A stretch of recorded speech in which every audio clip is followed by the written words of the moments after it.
Hey guys, how's it going? Jovan Hutton-Pulitzer here. And all day I'm engaged in research from a historical perspective. It doesn't matter if I'm doing the research for a forensic history project or if I'm doing the research, let's say, for a new patent or technology. I'm always digging into the past to find out what have we as humans learned from our past that has improved us in the future. In other words, have we improved over time? It's something I continually ask myself because I'm just curious, are we getting better at what we do? Are we getting better to where we are as human beings or not?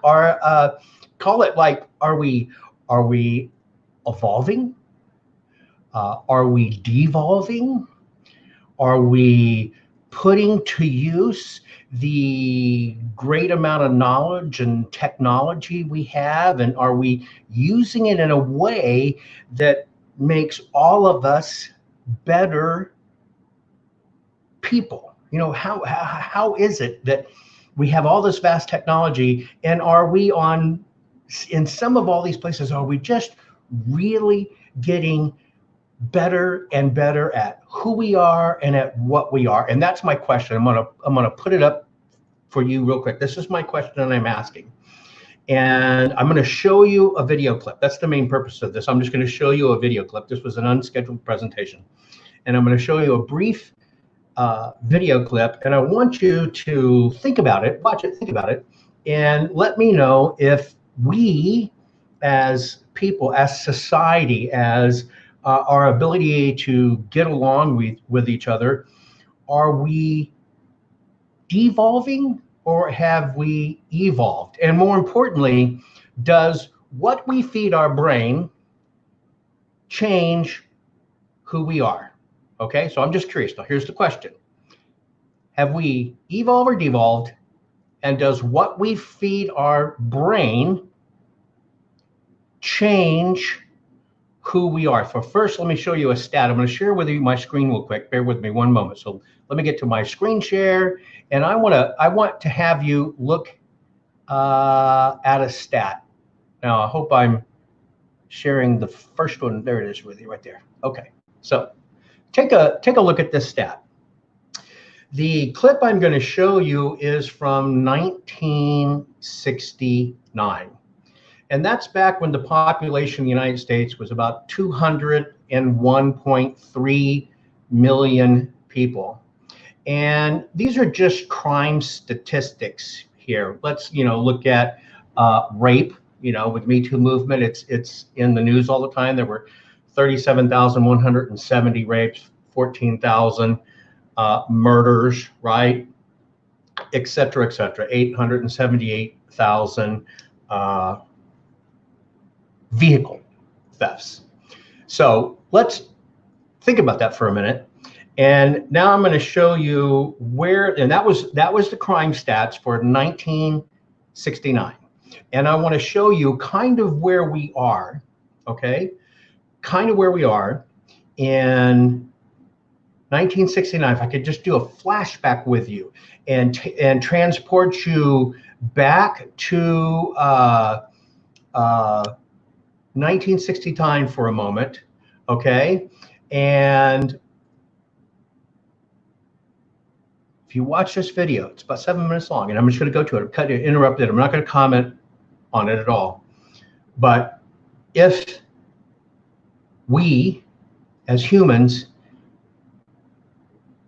have evolved or devolved, and that's what I want you to take a look at. So let me share my screen one more time, and I am going to share something in particular to you, and I want to play it for you uninterrupted. Here we go. Supposed to be a pretty tough guy, and this is the first time I've had goosebumps for the last 2 days.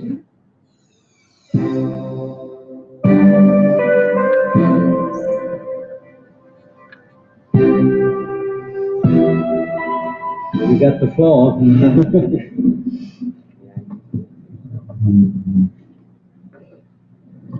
Senator Pastore, This is a philosophical statement and would take about 10 minutes to read, so I'll not do that.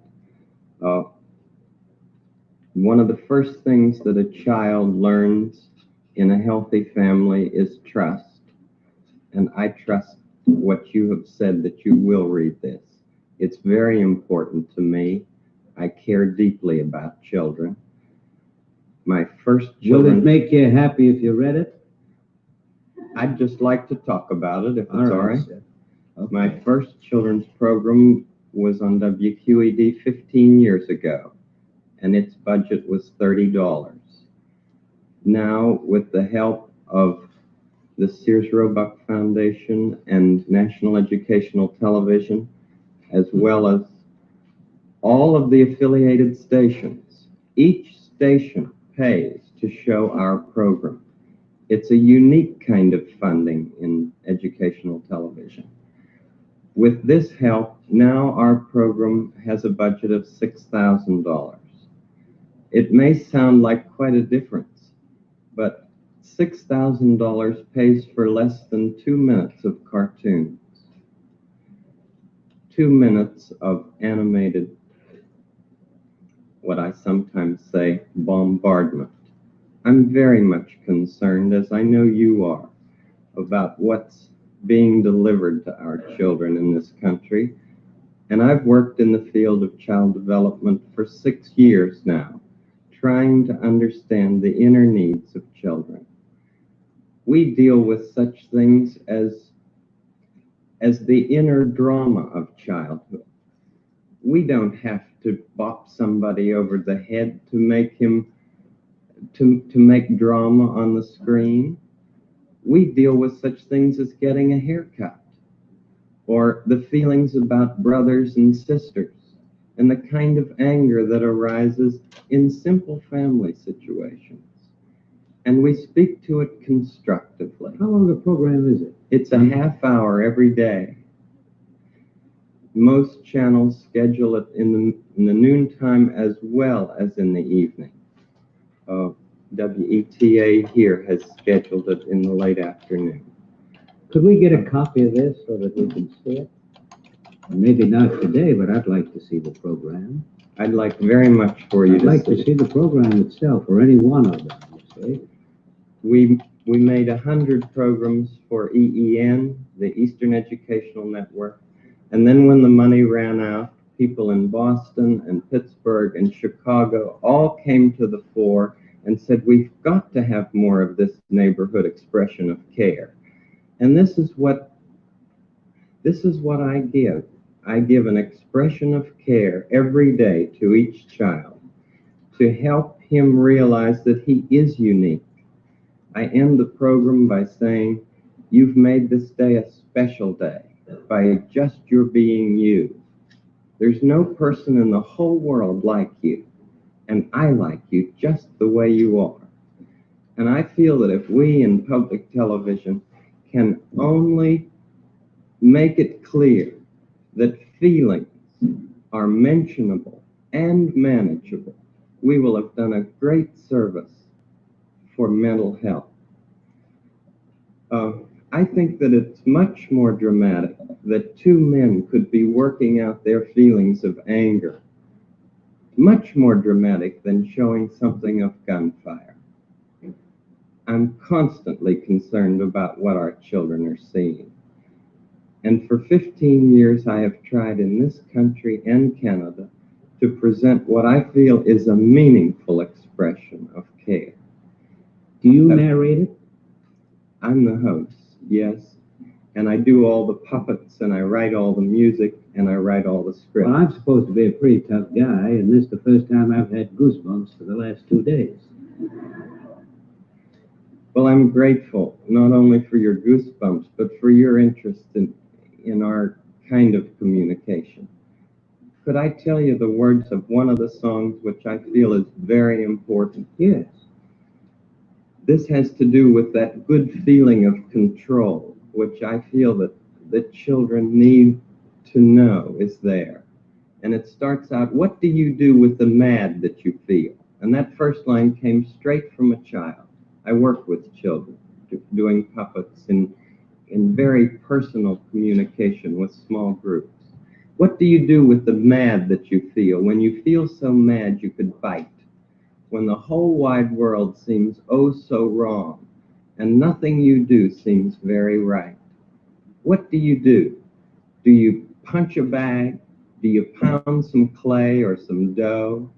Do you round up friends for a game of tag or see how fast you go? It's great to be able to stop when you've planned a thing that's wrong and be able to do something else instead and think this song. I can stop when I want to, can stop when I wish, can stop, stop, stop anytime. And what a good feeling to feel like this and know that the feeling is really mine. Know that there's something deep inside that helps us become what we can. For a girl can be someday a lady, and a boy can be someday a man. I think it's wonderful. I think it's wonderful. Looks like you just earned the $20 million.